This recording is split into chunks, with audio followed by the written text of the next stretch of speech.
कभी कोई प्रेत आत्मा मंत्र लिए हुए और नाम जापक कंठी बांधे वाले को स्पर्श नहीं कर सकती।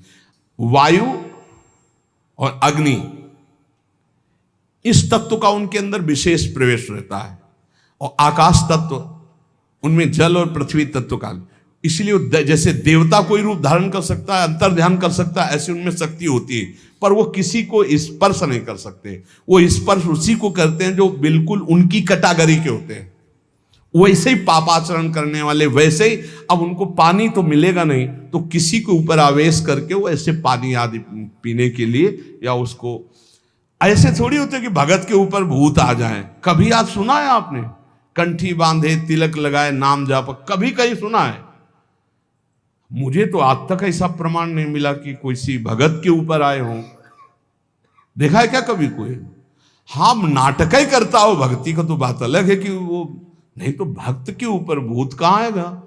पंचमहाभूतों का प्रभाव नहीं रहता, एक भूत क्या कर लेगा?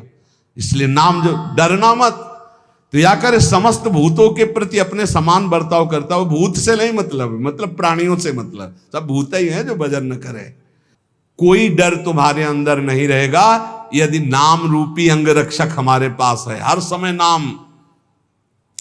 बचपन में जब थे तो एक दो गली ऐसी पड़ती थी, जैसे अब जानवर जहां बंद थे वहां जाना है, या घर वहां से घर जाना है, तो अंधेरा पड़ता था, गांव में बिजली होती नहीं थी। तो जैसे माता जी से कहते थे बहुत डर लगता है, तो कहती बच्चा जय हनुमान जय हनुमान जय हनुमान कहा करो, डर नहीं लगेगा। तो उस समय बचपन में संस्कार डाले गए थे कि जब गली में पहुंचते अंधेरे में कोई भूत वूत ना हो, तो वह आंख बिल्कुल सीधी करके जय हनुमान जय हनुमान जय हनुमान जय हनुमान दौड़ के गली अंधेरे के निकल जाते थे। वही संस्कार गंगा किनारे भी काम किए कि जीव सब जहां भय लगता तो वहां जोर से भगवान नाम जब कीर्तन शुरू हो जाता।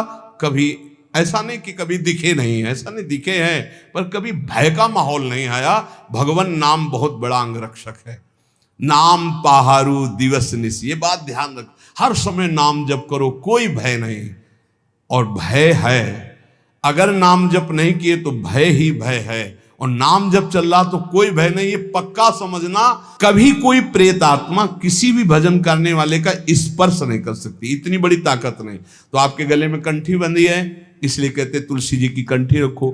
नाम जब चल रहा है, कभी कोई ब्रह्म राक्षस भूत प्रेत पिशाच अग्नि बैताल काल मारीमर कोई भी नहीं स्पर्श कर सकता। जिते विनायक शुभ अशुभ, विघ्न करे नहीं कोई।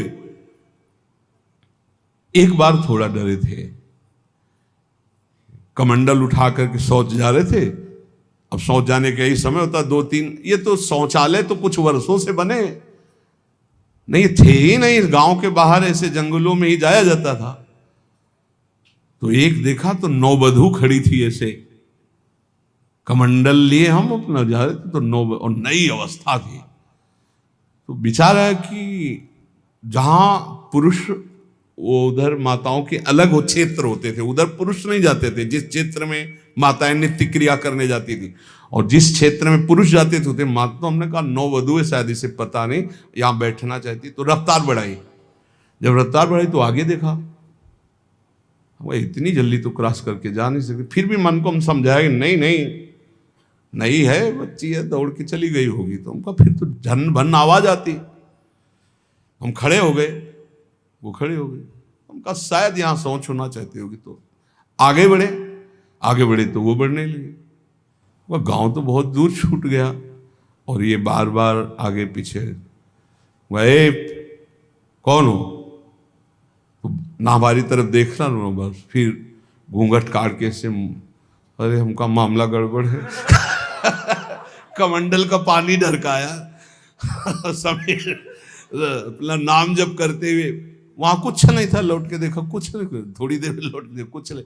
देखो नाम चल रहा है तो ये अनुभव करो, कोई डर नहीं तुम्हें छुएगा, इसलिए हर समय डरते रहो, नाम जप करते रहो। हमने एक सत्संग में प्रसंग सुनाया है। एक पुलिसमैन जो है वो ड्यूटी करके आ रहा था, नाइट ड्यूटी। तो रास्ते में एक नवयुवती मिली, तो उसने कहा कि मैं रास्ता भूल गई हूं और आज आप अपने घर ले चलो। उसका ब्याह हुआ नहीं था, पवित्र भाव से वो घर ले गया। जब घर में ले गया तो फिर उसका अपवित्र भाव हो गया उस युवती का। वो तो घर ही था। सुबह निकल गई साथ, बड़ा खुश हुआ कि यार। दूसरे दिन फिर वही मिली तो उसने कहा आज तो घर नहीं भटकी होगी। बोले नहीं, कल से हमारी आपकी मित्रता होगी, अब हम रोज आपको यहीं मिला करेंगे। अब वो मानसिक शक्ति से युक्त वो पुलिस में, और वो प्रेतियोनि को प्राप्त, जिसे चुड़ैल कहते, ऐसी वो। अब वो तो महीना भर में वो सूख गया, पीला शरीर हो गया। वैद्य के पास गया तो वैद्य ने कहा कि ऐसी दशा किसी शारीरिक सहवास से नहीं होती, तुम्हारा कोई मतलब एक अलौकिक शक्ति है जो तुम्हारा शोषण कर रही, वो स्त्री नहीं है। उसने कहा फिर भी आप दवा हमें शक्तिवर्धन के लिए दीजिए, हम तो चलने लायक नहीं रह गए। तो पुरानी रद्दी में कहीं गीता जी के कोई परिचय में श्लोक जैसे लिखे थे, तो पुराने उसमें गीता जी के श्लोक, उसमें उसने पुड़िया बना दी, वो पुड़िया ऐसे डाल ली और उसने जाके गुस्सा में दरवाजा बंद कर लिया कि आज से हम मिलेंगे ही नहीं, हमारा तो जीवन ही बर्बाद हो गया। तो देखा पार्श्व में बैठी, उसके होश उड़ गए। उसने कहा कि आप कौन हो, कहां से आई हो? वह इतने दिन से मिल रहे हो, अभी ये नहीं जान रहे कौन हो? बोले कहां से आए हो? वह झरोखे से आई। तो उसके होश उड़ गए, झरोखे से आई इसका मतलब। तो उसने कहा दूर क्यों हो, तुम आते ही हमारे को स्पर्श करती थी, आज स्पर्श। बोले पुड़िया हटाओ जेब से। उसने पुड़िया में क्या है? बोले इसमें गीता का श्लोक लिखा हुआ है, मैं तुम्हें स्पर्श तब तक नहीं करूंगी जब तक है, और देखो तुम हमें तनिक भी प्यार करते हो तो पुड़िया हटाओ। उसने कहा पुड़िया कैसे हटा सकते हैं अब? उस दिन वो बैठी रही पर स्पर्श नहीं हुआ और समय आने पर चली गई। दूसरे दिन उसने गीता का पूरा जेब में रख लिया और जहां आती ना यदा यदा धर्मस्य ग्लानिर्भवति, आना ही बंद हो गया। गीता जी, भगवान का नाम, भगवान की लीला, भगवान की चरित्र, तुलसी जी चरणामृत, ये हम सब सेवन। रज रानी हमको भूत लगेगा? नहीं भाई, ये कल्याण के लिए आते हैं, डरो मत। ये न डरे कि वृंदावन में भूत है। क्या जानते हो आप? भगवत चरित्र पढ़ के देखो, जो ब्रज के भक्तों के चरित्र कैसे मिलते हैं, चरित्र जिनमें ऐसा। तो संतों से अपना कल्याण करने आते हैं, डरना नहीं। नाम है तो डर कैसा? बिल्कुल मत डरना। और जिसको डर लगे तो रात भर जग के भजन करना, और क्या बोले कमरे में।